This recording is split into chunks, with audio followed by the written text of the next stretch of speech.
Welcome to this summary of Dominate Your Market. And one of the things that we're going to review today, or the only thing we're going to review today, excuse me, is the 10 reasons that attorneys don't hire all-stars. And this is one of the funner presentations that Mark and I get to do together because we see this all the time, and we've collected the 10 most common reasons why lawyers don't go and hire an all-star. So the first thing I want to do is distinguish what an all-star is versus a superstar. In teams, you see things that where you see a superstar, and that's somebody who's just, the whole team rotates around them. The distinction here we're talking about is really a collection of all-stars that play their roles really well. So the examples that we were using and have continued to use are sports analogies, whether it's a baseball team or a football team or a basketball team. You're picking the best of the best to serve in the role. Now, the challenge that we have is that we don't want to hire prima donnas. We want to hire people that know the role and play the role very, very well and like that role. They don't want to be a prima donna. They don't want to be the all-star. They don't want to be the superstar. They want to be the all-star. They want to be the best part of the team. So when we look at this, if this is the case, and it makes a lot of sense to us to do this, why don't lawyers do this all the time? Why would they not do this? So we've collected 10 reasons. And here are each of the 10 reasons. The first one is they'll steal my clients. So the big fear that lawyers have is that the all-star will steal their clients, especially an all-star associate or an all-star paralegal. Now, on our next workshop, we're going to talk through 10 ways to deal just with that issue. Like, how do we deal with that particular strategy? Number 2, they're too expensive. I can't afford them. And if this is the case, then you got to really scratch your head, like, why are they too expensive? It usually means that you haven't thought through whether your team member or the all-star you're going to hire is an investment or a cost.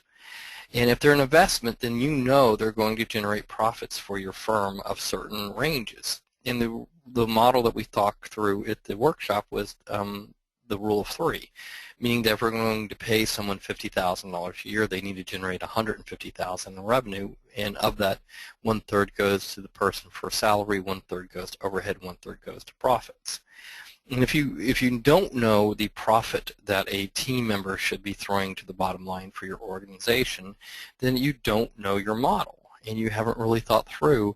So because of that, the person will always show up as too expensive for you. You haven't really thought through, how do I make this work? The third is, it never occurred to me. Like, sometimes I just want someone there. I just want someone to show up on time. If I get someone to show up on time, I don't care if they're an all-star. I just want them there. And my experience is this is really settling. I mean, there's so many remarkable people out there. If you just take the time to go hunting for them and find them, they can make all the difference in the world in your practice. Number 4, someone asks for the job first. Well, this is a classic mistake I've made, where I've hired people because they're like, hey, I heard you're looking for somebody, and then I hire them just so I don't have to go through the pain and suffering of the hiring process, which is a terrible mistake. I really want to go through the hiring process to make sure that this person's a good fit, or there might be a better fit out there.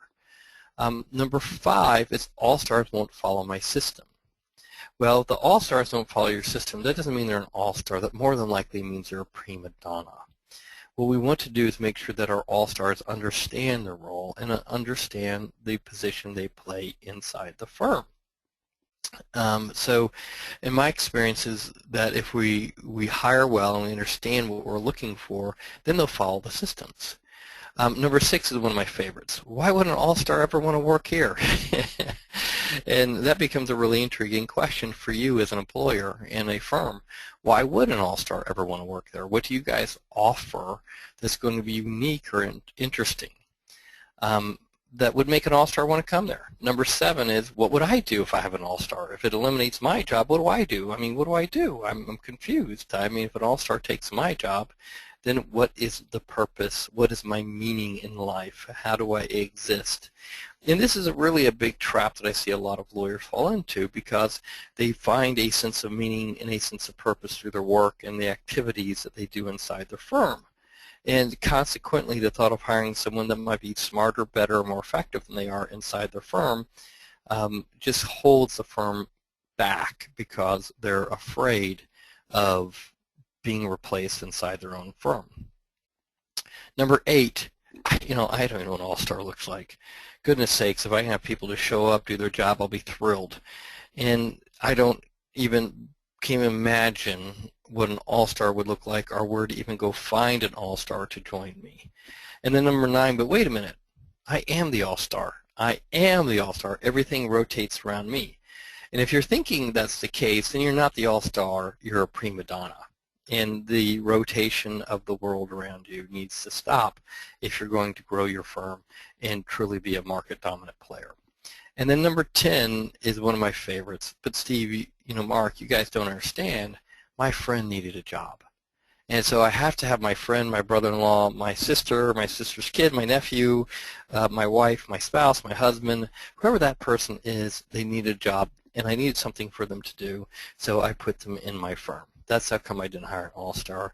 I had to settle for a mediocre employee because I had a family member or a friend that needed a job, and that's why I don't do it. So these are the 10 common reasons that we hear why lawyers don't hire all-stars when they have the opportunity to do so.